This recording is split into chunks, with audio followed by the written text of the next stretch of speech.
नमस्कार, मैं राकेश परमार और आप देख रहे हैं महत्वपूर्ण मुद्दा। मित्रों, आज का महत्वपूर्ण मुद्दा यह है कि देश की राजनीति किस दिशा में होनी चाहिए। जनता जनार्दन को भारत के राजनीतिक दलों से क्या चाहिए?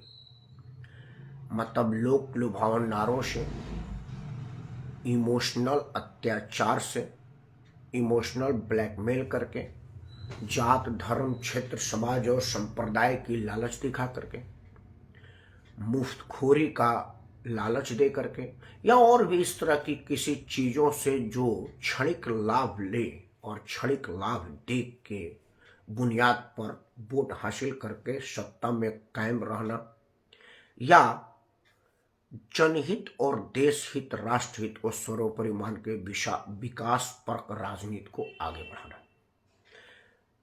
यह बात मैं आज इसलिए कहने पर मजबूर हुआ या कहना जरूरी समझा क्योंकि अब समाचार चैनलों पर आप देखेंगे तो सारे के सारे समाचार चैनल अब चुनाव मोड में चले गए हैं। कुछ चैनलों पर तो प्री पोल विश्लेषण आने लगा कि भाई फलाने राज्य में इतना मत प्रतिशत इस जाति को मिल रहा है, इतना मत इस क्षेत्र को मिल रहा है, महिला का इतना वोट मिल रहा है, पुरुष का इतना मिल रहा है, मतलब डीपली विश्लेषण हो रहा है। मैं भी छोटे मोटे चैनलों पर आता हूं और मेरे को भी एक दो जगह से बुलावा आया और कहा गया कि भाई आप भी अब बताइए कि क्या होगा। खैर, चैनलों पर अगर आपको बोलना है तो चैनल के हिसाब से बोलना होता है, वहां मन नहीं भरता। इसीलिए अपने चैनल पर आते हैं, अपने मन की बात करते हैं, आपके मन की बात करते हैं, जो जनहित का होगा वह बात करते हैं। मित्रों, मैं नहीं समझ पा रहा हूं, मुझे ध्यान नहीं है कि 1952 में किस मुद्दे पर राजनीति हुई थी। मैं अंदाजा लगा सकता हूं कि 52 में कोई मुद्दा ही नहीं रहा होगा, क्योंकि अभी ताजा ताजा हमारा देश आजाद हुआ था और हम पहली बार लोकसभा चुनाव में गए थे, तो जनता को मतदान देने का पहला अवसर आया होगा, तो उसके लिए कोई मुद्दा ही नहीं रहा होगा। उसके बाद भी शायद कुछ ऐसा ही हुआ होगा। राजनीति क्या चीज है, राजनीति हमारे समाज पर जीवन पर क्या प्रभाव डालता है, यह बात सही मायने में 1984 के वो दुखद दुर्घटना के बाद समझ में आया, जब तत्कालिक प्रधानमंत्री श्रीमती इंदिरा गांधी को उनके ही अंगरक्षकों ने उनके ही निवास पर गोली मार दिया। मुझे इसलिए ठीक से याद है कि मेरे गांव में दिवाली में नाटक का आयोजन होता है और सामाजिक स्वभाव मेरा बचपन से है।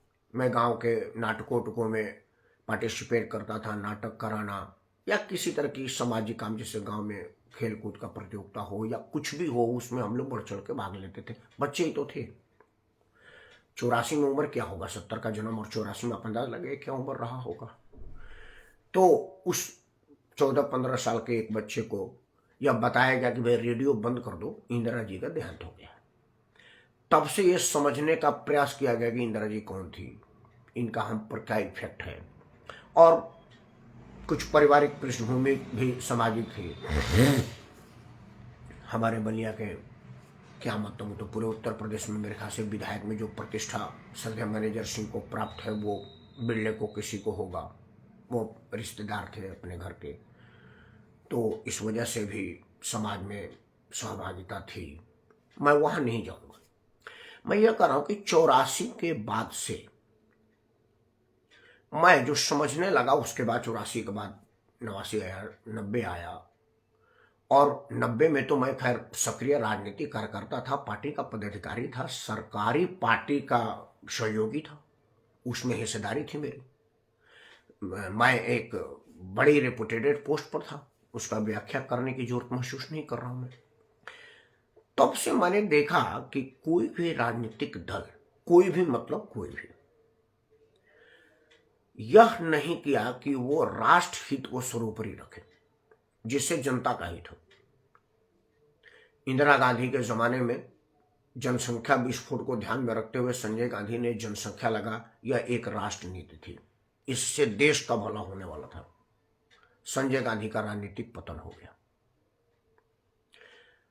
श्री चंद्रशेखर जी जो मेरे लिए तो आदर्श हैं, हम तो उनके विषय में बुरा सोच ही नहीं सकते, और उन्होंने अपने राजनीतिक जीवन में कभी कोई बुरा किया ही नहीं है कि कोई बुरा सोचे। जब वो प्रधानमंत्री थे तो विदेशी मुद्रा हमारा खत्म हो गया था और हमारा देश एकदम से किस स्थिति में होता कल्पना में नहीं कर सकता। हमारा आरबीआई को सोना गिरवी रखना पड़ा और तब जाकर के कर्ज आए और कर्ज आकर के फिर स्थिति को संभालना पड़ा। चंद्रशेखर जी की राजनीति खत्म हो गई, प्रधानमंत्री पर नहीं रह पाए। लोगों ने उसका राजनीति में इतना विरोध किया कि नाक के नथुनी तक गिरवी रख दिए, और हमारे जो भोले भाले मतदाता हैं उन्होंने कहा कि यार ये कैसा आदमी हमारा नथुनी तक रख दिया। जबकि सच्चाई यह थी कि वो नथुनी के फार्म में, वो ज्वेलरी फार्म में सोना नहीं था, वो स्मगलिंग का सोना था। कोई बिस्कुट में होगा, कोई ईंट के माध्यम से होगा, अलग अलग उसका प्रारूप होता है। तो कभी कभी अगर हमारे कोई राजनेता ने राष्ट्र हित को सोचा तो हमारे विपक्ष के लोगों ने उसको इतना ज्यादा दुष्प्रचार किया कि हमारे जनता दिग्भ्रमित हो गई, और जनता जनार्दन को हमने सोचने की सलाहियत नहीं दी कि वो सोचे। अब भले बुरे के समझ ही हमने उनको नहीं दिया। हमने अपने जनता जनार्दन को अफीम चटाया है, अफीम पिलाया है। अफीम मैं बार बार कहता हूँ, तो मैं क्लियरिफिकेशन बार बार देता हूँ ताकि आप कुछ उसको वो मत समझे कि अफीम मतलब वही अफीम जो नशा करते हैं, नहीं। वो भी अफीम है कि मैं मोदी के विरुद्ध सुन ही ना पाऊं, खाता ना वही जो मोदी जी कहे वही सही। और वो भी अफीम है कि मैं मोदी के पक्ष में सोच ही ना पाऊं, खाता ना वही जो मोदी कहे वही गलत, जो मोदी विरोधी कहे वही सही। ये भी एक अफीम है। नॉर्मल दिमाग का आदमी विचार करेगा कि भाई मोदी जी ये काम कर रहे हैं तो ये सही है कि गलत है, और विचार करके जो उसका विवेक बताएगा वो सही है तो मतलब सही है, और गलत है तो गलत है, चाहे वो मोदी करे या मोदी विरोधी करे। लेकिन ऐसा हो नहीं पाता है। पक्ष और विपक्ष की ही राजनीति है, निष्पक्ष के बहुत कम है। कोई होंगे, मैं ये नहीं कहता कि कोई नहीं है, मैं अकेला हूं जो निष्पक्ष चर्चा करो, नहीं, बहुत लोग होंगे, लेकिन वो बहुत कम संख्या में प्रभावित नहीं कर पाते। और लोकतंत्र में संख्या काउंट होती है कि किसके पास कितना संख्या, जिसमें जिसकी संख्या भारी उतना उसकी हिस्सेदारी। तो कई लोगों ने नारा भी लगाया था, आपने सुना समझा होगा। तो मेरा ये कहना है, अब 2-3 उदाहरण दूंगा, नहीं तो वीडियो बड़ी लंबी हो जाएगी। एक तो आपसे हाथ जोड़ के प्रार्थना करता हूं कि मेरे बयान को किसी पार्टी से जोड़ करके देखने की गलती ना करें मुझे। मतलब मैं किसी पार्टी से प्रभावित होकर आपके सामने नहीं बात रख रहा हूं, नहीं तो आप कहेंगे कि आप फलाने पार्टी के पक्षधर इसलिए फलाने पार्टी का विरोध करें। नहीं, मैं भारत का नागरिक हूं और इस देश पर पड़ने वाले प्रभाव से दुखी हूं, दुष्प्रभाव से। मित्रों, आप अभी से शुरू करते, बहुत 1990 से 84 से 52 से आऊंगा तो पता ना कितना देर हो गया, वीडियो लंबा नहीं करना चाहिए। अभी आज 2022 से हम शुरू करते हैं, 2023 से। देखिए, समाचार चैनलों पर अयोध्या धाम में मर्यादा पुरुषोत्तम भगवान राजा राम के पावन पवित्र जन्म स्थल पर जो भव्य मंदिर आकार ले रहा है, उसका समाचार हर आदमी को जानना चाहिए, इसमें कहीं कोई दो राय नहीं। लेकिन जो समाचार की प्रस्तुतिकरण की जा रही है, जो समाचार का स्वरूप के रूप में प्रस्तुत किया जा रहा है, उससे ऐसा लग रहा है कि उस मंदिर निर्माण की ईंट, मतलब वो तो पत्थर से बना, उसमें ईंट नहीं लगा है, मतलब वो जो पहला पत्थर जो बुनियाद में पड़ा था वहां से लेकर के और उसके बुर्ज तक, शिखर तक मोदी जी ने अपने हाथ से किया हो। कोई लेबर उबर वहां काम नहीं कर रहा, सिर्फ मोदी जी कर रहे हैं। जबकि सच्चाई यह है कि राम मंदिर निर्माण सर्वोच्च न्यायालय के सर्वोच्च निर्णय से संभव हो सका है, और आज तक भाजपा अंदर खाने उसकी व्याख्या करे, लेकिन मंदिर निर्माण में उसके योगदान पर प्रश्न चिन्ह है। चर्चा करूंगा तो बड़ा हो जाएगा। लेकिन 22 जनवरी जो राम मंदिर का उद्घाटन कार्यक्रम सुनिश्चित किया गया है, जो हर भारतवासी के लिए प्राउड का बात है, मेरे लिए तो इतराने अगराने की बात है कि 500 साल के परिश्रम, 500 साल के संघर्ष और 500 साल के लड़ाई को हमने विजय के रूप में प्राप्त किया, और आज राम मंदिर निर्माण आकार ले रहा है और 22 तारीख को इसका विधिवत उद्घाटन हो जाएगा, राष्ट्र को समर्पित होगा। और समस्त राष्ट्र, पूरी धरती के लोग जो भी राम में आस्था रखते हैं और जो ना रखते हैं, वो सब राम जी का दर्शन करेंगे, ऐसा मुझे भरोसा है। क्योंकि मुलायम सिंह का बेटा अखिलेश यादव और उनकी बहू डिंपल यादव भी दर्शन करने के अभिलाषी हैं, जिनके मतलब मुलायम सिंह जी ने कारसेवकों पर गोली चलवा दिया था। सोनिया गांधी जिनकी पूरी कैबिनेट सदन से लेकर के सड़क तक राम को काल्पनिक बताया, न्यायालय में एफिडेविट शपथ पत्र दे करके कहा कि राम नाम का कोई अस्तित्व ही नहीं है, वो भी पहले कतार में लाइन लगा करके खड़े कि नहीं जी राम तो हमारे ही है, वो दूसरे तरफ चला जाएगा। वो इसलिए कर रहे हैं क्योंकि उन्हें लग रहा है कि अब राम मंदिर एक राजनीतिक मुद्दा बन चुका है। मैं इन्हीं सब चीजों के तरफ आपको लेके जाना चाह रहा हूं। देखिए, बीइंग ए भारतीय मेरे लिए इतराने वाली बात है। मेरी ये जो दो नयन है वो कितना सौभाग्यशाली है। जो 500 साल पहले हमारे पूर्वजों के नयन उतने सौभाग्यशाली नहीं थे। अभी मतलब 2019 में मेरे पूज्य पिताजी का देहांत हुआ, उनके नयन भी उतने सौभाग्यशाली नहीं थे जो राम मंदिर निर्माण को बनते देख रहे।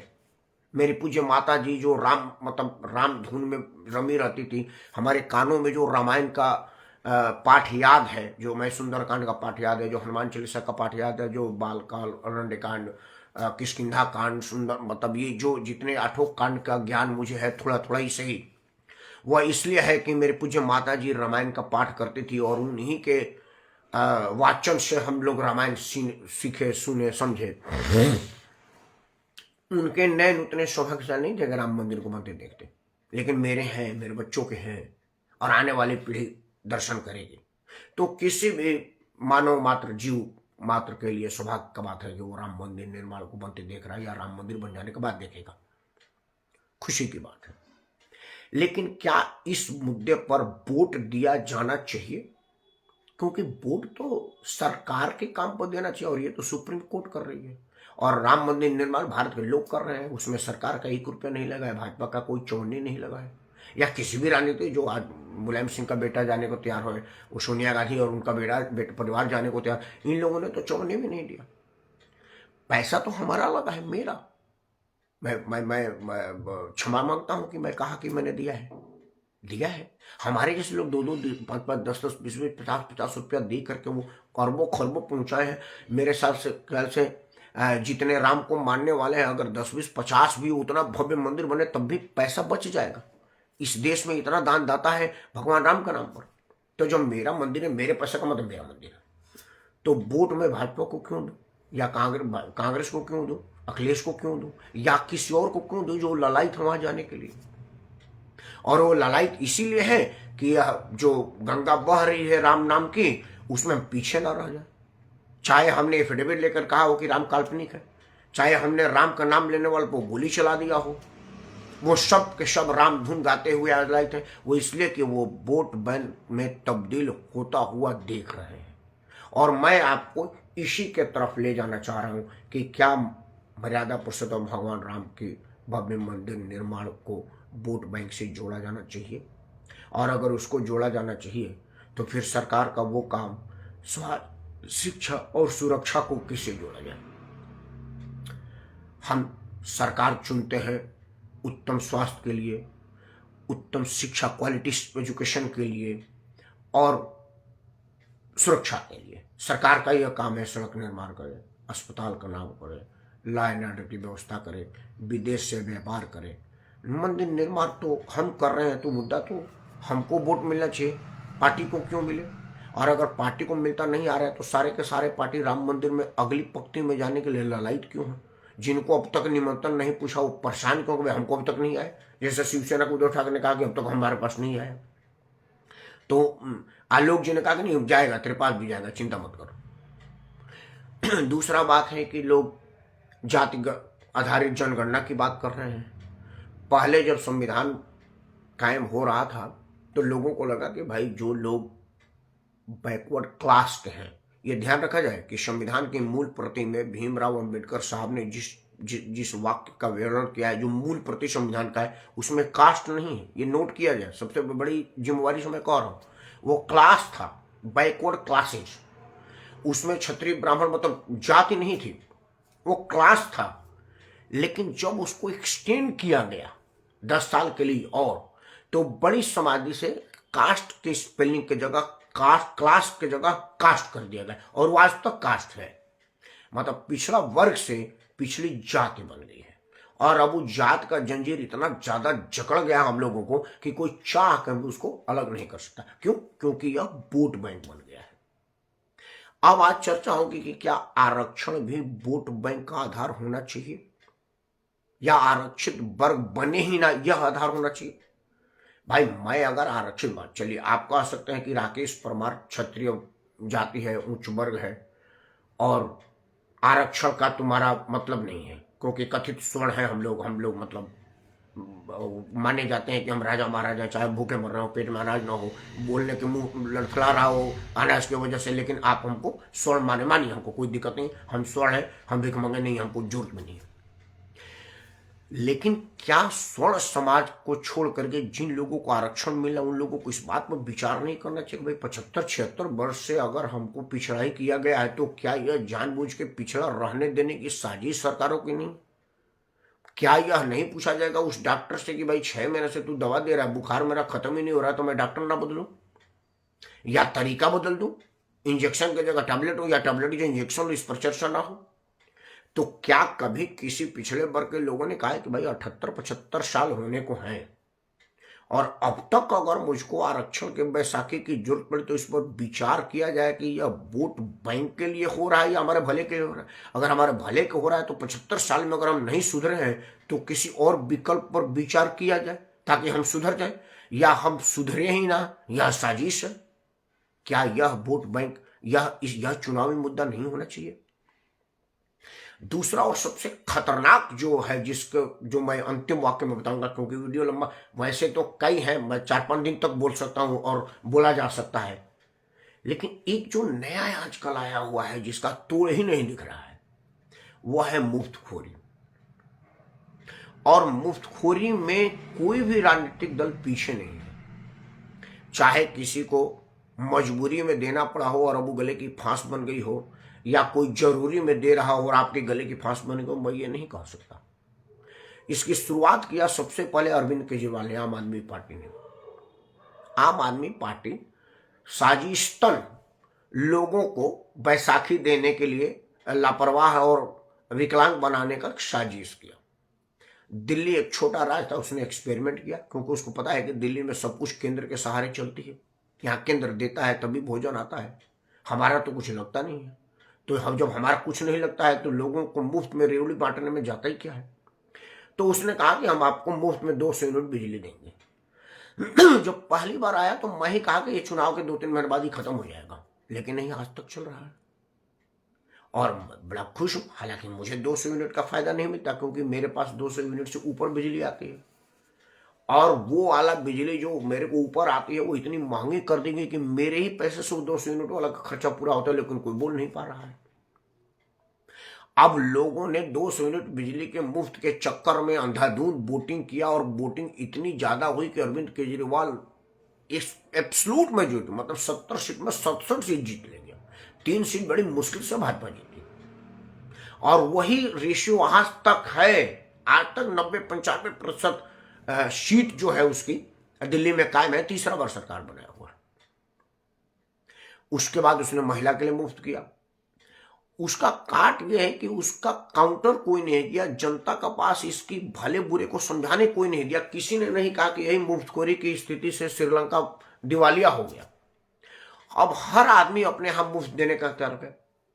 कांग्रेस ने राजस्थान में कहा कि भाई 400 रुपये में हम सिलेंडर देंगे, तब भी लोग, राजस्थान वाले लोग भाजपा को वोट दे दिए।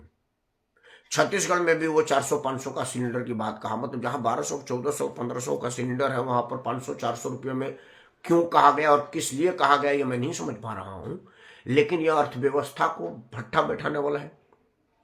वही हाल हुआ केंद्र का भारतीय जनता पार्टी का, जो आज सबसे बड़ी राजनीतिक दल है और सबसे ज्यादा कार्यकर्ताओं वाली पार्टी है, जिसकी जिम्मेदारी भी सबसे बड़ी है। कोरोना काल में जब सब कुछ लॉकडाउन हो गया उस वक्त सरकार ने बड़ा बड़प्पन का काम किया। मैं हाथ जोड़ करके प्रणाम करता हूं नरेंद्र मोदी को और उनको सलाह देने वाले उन तमाम लोगों को जिन्होंने सलाह दिया कि भाई बड़ा हो या छोटा हो, किसी की स्थिति एक अलग नहीं है, सबका एक है। राशन किसी के पास नहीं है तो हमको लोगों को राशन मुहैया कराना चाहिए। 80-90 करोड़ लोग मुफ्त में राशन ले रहे हैं। कोरोना खत्म हो गया, पैसा लोगों के पास इतना आया कि शिमला में 10-15 किलोमीटर दूर तक जाम लग गया। वो छुट्टियां मनाने गए हैं अय्याशी करने के लिए और ऐश करने के लिए, लेकिन वो मुफ्त में राशन लेते हैं जो ट्रैफिक जाम में फंसे हुए हैं, क्योंकि शिमला में इतना ज्यादा लोग गए कि उनको पहुंचने की जगह नहीं मिल पा रही है।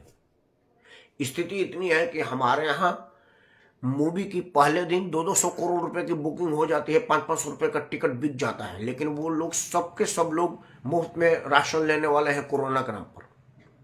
कोरोना खत्म हो गया, लोगों की अर्थव्यवस्था इतनी मजबूत हो गई कि पहले दिन पहला शो में टिकट ब्लैक से भी नहीं मिल रहा है। लेकिन मोदी जी इसको बंद नहीं कर सकते, क्योंकि 2024 में चुनाव प्रभावित हो जाएगा और विपक्ष चिल्लाने लगेगा कि देखिए जी गरीबों का राशन बंद कर दिया, बड़ा नकम्मा सरकार है, उसका हटाइए, हमको वोट दीजिए। तो यह राष्ट्रभक्ति तो हुआ नहीं है, तो राष्ट्रद्रोही काम हुआ। तो क्या मैं बिल्कुल जिम्मेदारी से और बिल्कुल होशोवास में कहूं कि हमारे राजनीतिक दल के लोग देश के गद्दार हैं? और किसी को अगर बुरा लग रहा है तो मेरे सामने एक्सप्लेन करे कि वो आप देश की गद्दार क्यों नहीं। आप 80-85 करोड़ लोगों को मुफ्त में राशन देते हैं और 80-85 करोड़ लोगों में से ज्यादातर लोग ऐसे हैं जो 500 रुपये का टिकट 5 मिनट में खरीदते हैं, 500 हजार रुपये का चाय कॉफी पीते हैं और विदेश में भ्रमण करने जाते हैं, देश में बढ़िया डेस्टिनेशन पर छुट्टी मनाने जाते हैं। ये अंग्रेजों का कथित नवा साल है, मेरा तो नया साल नहीं है बट अंग्रेजों का नया साल है। और आप देख लीजिए कि आप जिनके यहाँ राशन मुफ्त में देते थे उसमें से कितने लोग अपने घर में हैं, सबके सब कहीं ना कहीं नजदीकी डेस्टिनेशन पर मौज करने गए हैं। तो अय्याशी करने का पैसा है, राशन खरीदने का पैसा नहीं है। लेकिन सरकार करेगी नहीं, क्योंकि करेगी तो विपक्ष ही विपक्ष विरोध कर देगा और सरकार चली जाएगी।